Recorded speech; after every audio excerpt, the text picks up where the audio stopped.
Uh, Sweet. So, welcome. Uh, Been a while.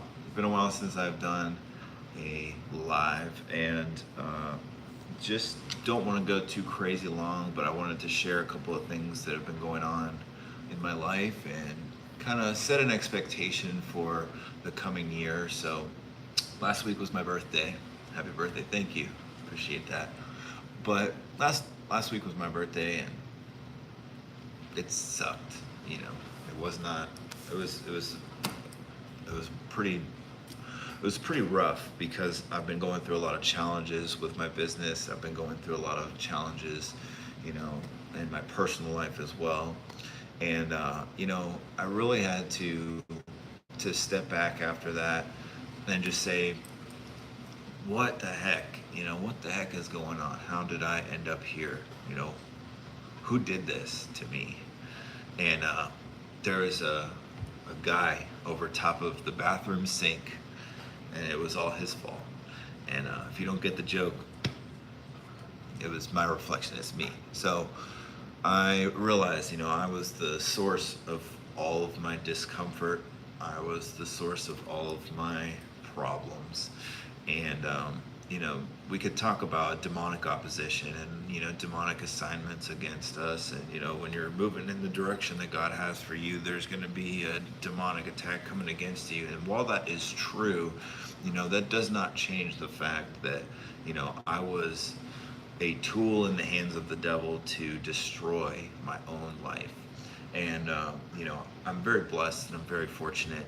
I would even go as far as to say that I'm quite spoiled, that I have such an incredible, wonderful life, and that, a couple of bumps in the road and some slight inconvenience and stuff should not be an excuse for me to, break out my shovel and dig myself into a hole of self-pity.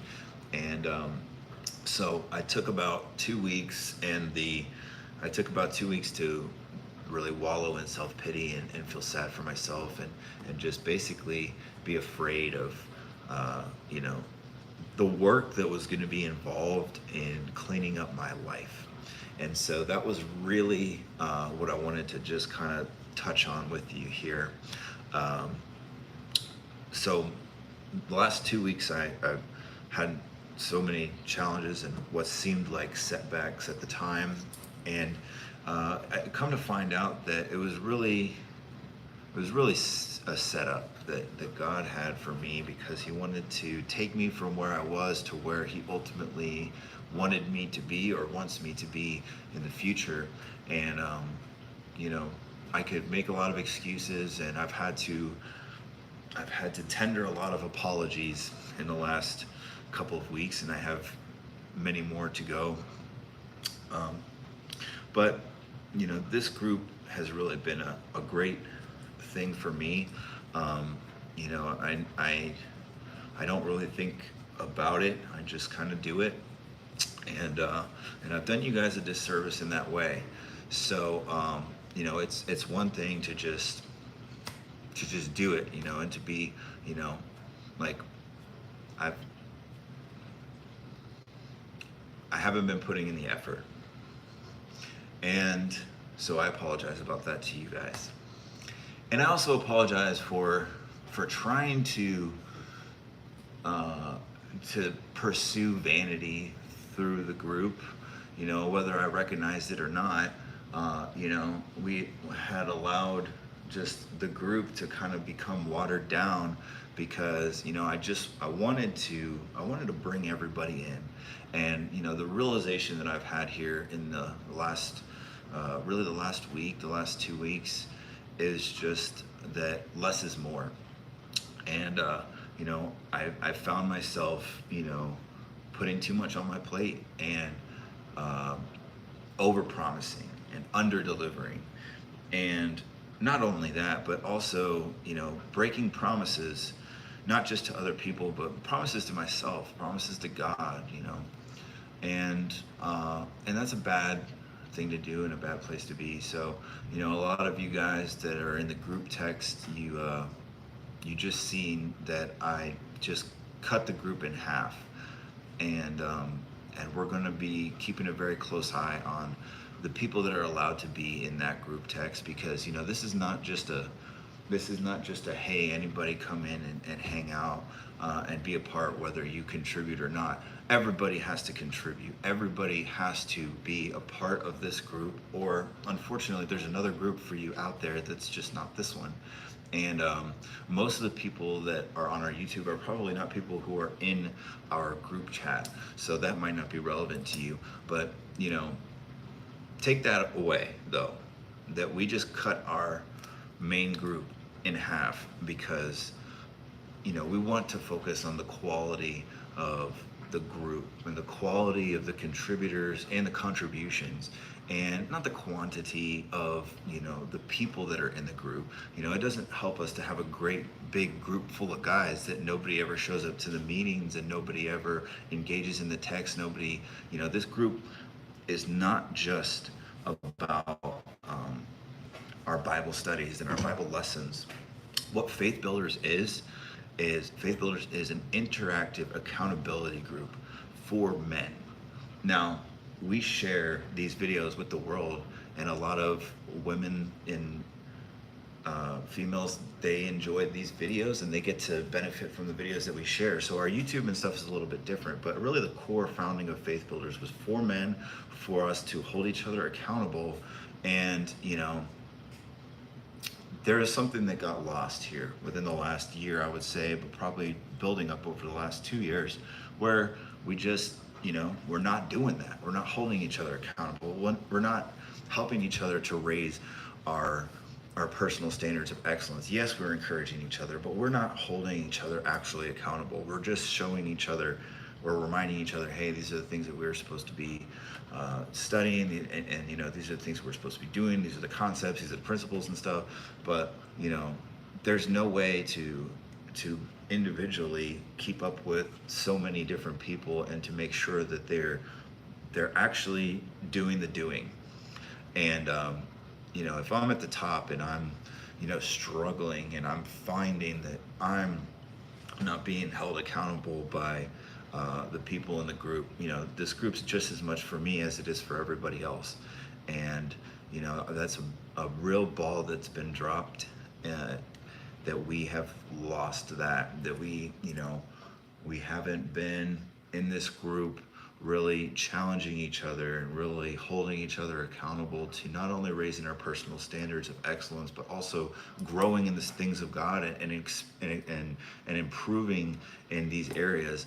And it's really become obvious to me, because over the last several meetings, the message has been the same. And these are the guys who are in every meeting, and they're all saying the same thing. I'm struggling. It's been the roughest 2 months, of my life. And if I'm continually hearing that feedback, then there's something that's very broken, because this group is a group of winners. It's a group of overcomers. It's a group of beasts. We are supposed to be maniacal, and people are supposed to look at us and say, I don't know what he's doing, but I need him to tell me what it is and show me, because it's working. And in this economic climate, we'll call, the turbulent times, 2025, things are insane out there. And most people are struggling, and most people do not have hope, and most people do not have any idea how they're going to be able to turn things around. But Jim Rohn says, when you change, everything will change for you. And guys, I sat down last weekend, and I had a 2-hour conversation with Kyle, and I said, I'm making some changes, because I don't like where I am. I don't like where I've been, and that's my fault. It's not the devil's fault. It's mine. The devil was, the catalyst maybe, but it was my fault that I've ended up in this position. So, I'm closing this room down real quick. I just wanted to get this out. I want to start really doing daily posts, do maybe not a daily live, but definitely start doing a lot more lives. but less is more. And I have a very limited amount of time, as we all do. And I've just found that unless there's people that want to be poured into, I'm not going to go and continue to pour into people, because it's not fair to the people that really are asking to be poured into, to be filled up, to be taught and held accountable, and to grow in these areas. It wouldn't be fair to those people if I was just pouring out a little bit into everybody. I would rather pour a lot into a few than to pour a few into a lot. And that's what I told my wife this morning. And I just want to give her a shout out, because she's such an incredible woman of God who's been through a lot with me and put up with a lot from me, but she's stood by my side. She's been my rock. She's really she's held me accountable. And that's what this group is about. Not everybody has a Leslie. So cheers to you guys. May God bless you and keep you. Thank you guys for allowing me to continue to pour into you. And for those of you who are interested in growing in the things of God, and continuing to learn not just what spiritual principles are, but how to use them in 2025, how to apply them to your individual situations, then please reach out to us. Faithbuilders Mens Group at gmail.com is the best way to get in touch with us. We'd love to hear from you. We're looking forward to really a power-packed second half of this year. So may you be blessed, and I hope that everyone has a great